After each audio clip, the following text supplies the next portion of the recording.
Apa filsafat yang digunakan oleh para profesor nyinyir? Pertanyaan ini membuat kita mengajukan sebuah tesis bahwa dalam tradisi pemikiran filsafat modern, maka para profesor nyinyir ini layak disebut sebagai para profesor yang menggunakan perspektif pemikiran filsafat yang disebut sebagai filsafat kesadaran.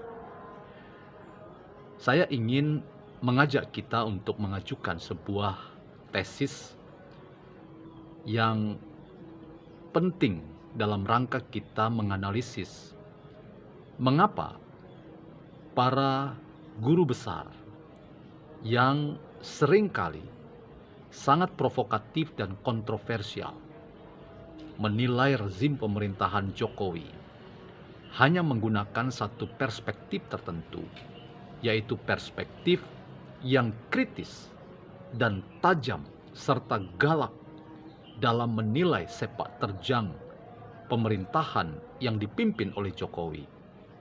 Maka salah satu kemungkinan untuk kita menjawab apa rancang bangun filsafat para guru besar yang saya sebut sebagai profesor nyinyir itu adalah filsafat kesadaran.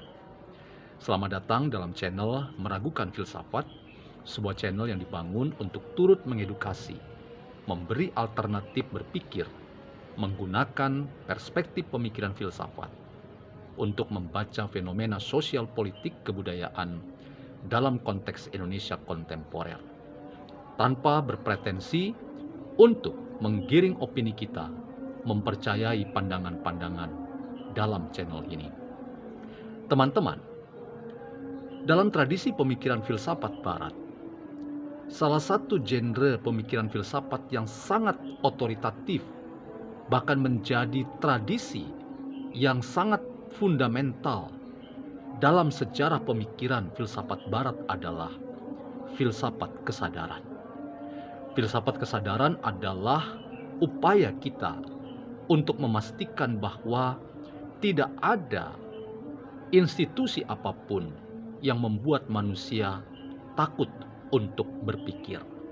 Manusia harus memerdekakan dirinya, membebaskan pikirannya, sehingga seluruh aspek dari cara berpikirnya itu diperlihatkan dalam rangka aktualisasi diri, sehingga pemikiran seseorang itu menjadi hal yang utama untuk menentukan seseorang itu memiliki identitas dan memiliki peran-peran yang diperhitungkan oleh konteks di mana ia hadir.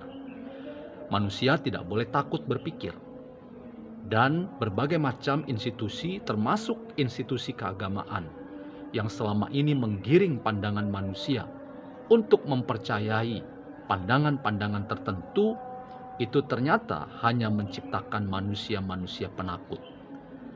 Sebuah terminologi sapere aude yang muncul dalam tradisi pemikiran filsafat barat mengajak kita untuk beranilah berpikir sendiri, bahkan berbeda pandangan terkait dengan sebuah pilihan-pilihan dan opsi-opsi terkait dengan pandangan terhadap realitas.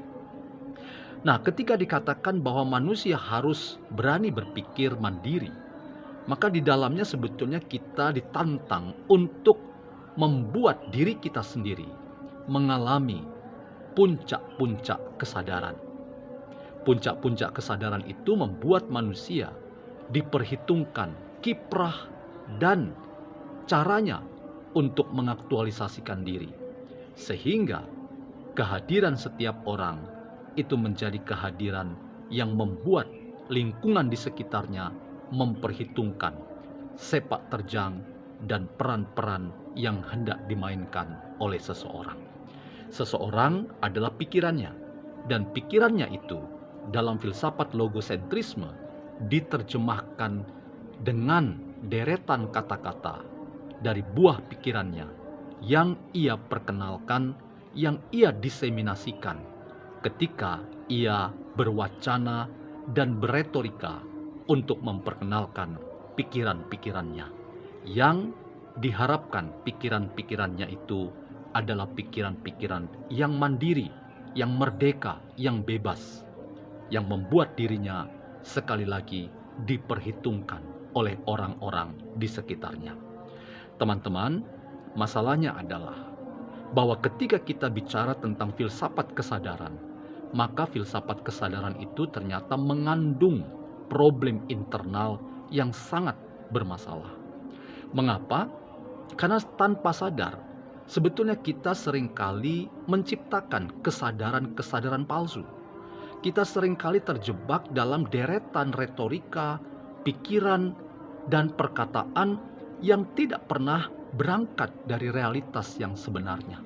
Kita seringkali menipu, dan menipu kita itu kita wujudkan lewat pikiran dan deretan kata-kata yang tanpa sadar sebetulnya kata-kata itu kosong belaka. Tanpa sadar, deretan kalimat-kalimat yang kita perkenalkan, kita sampaikan kepada orang lain, itu tidak pernah berbasis pada realitas nyata. Kita seringkali menggambarkan realitas itu dari satu sudut pandang tertentu. Lalu kita menganggap bahwa pandangan kita itu adalah pandangan yang benar, bahkan satu-satunya yang benar.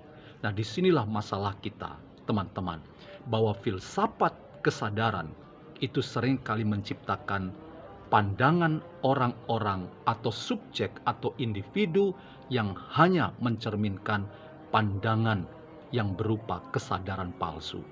Inilah yang menciptakan manusia-manusia yang tidak mengakar pada kesadaran sejarah. Dan akibatnya apa?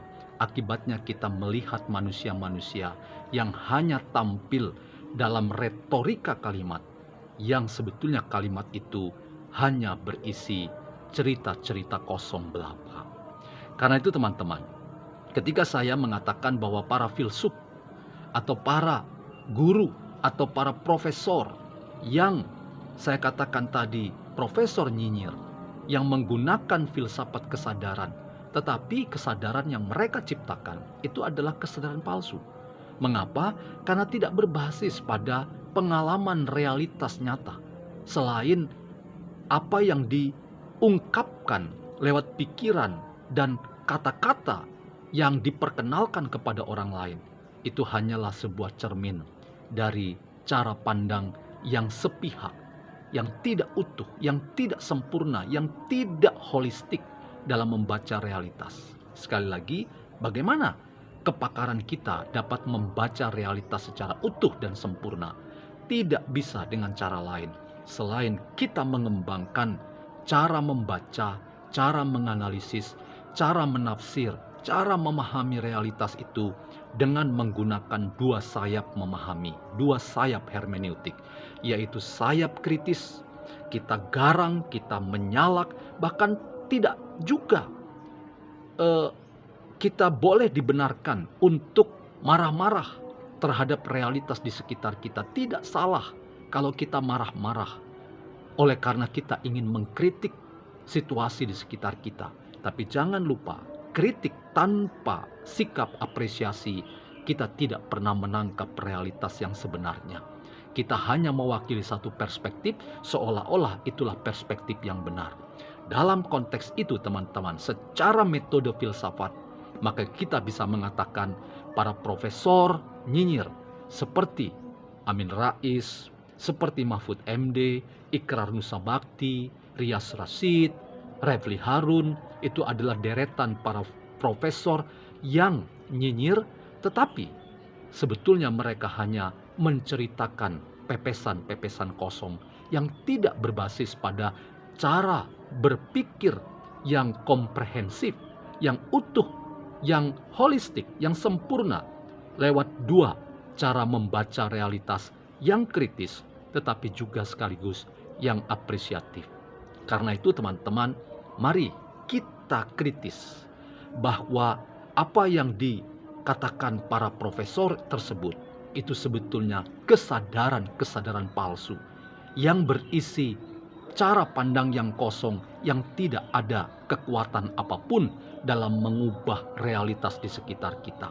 Kata-kata mereka tidak dapat mentransformasi kehidupan kita menjadi hidup yang lebih baik, lebih bebas, lebih merdeka, dan lebih menjadi manusia yang beradab dan bermoral dan beretika yang baik.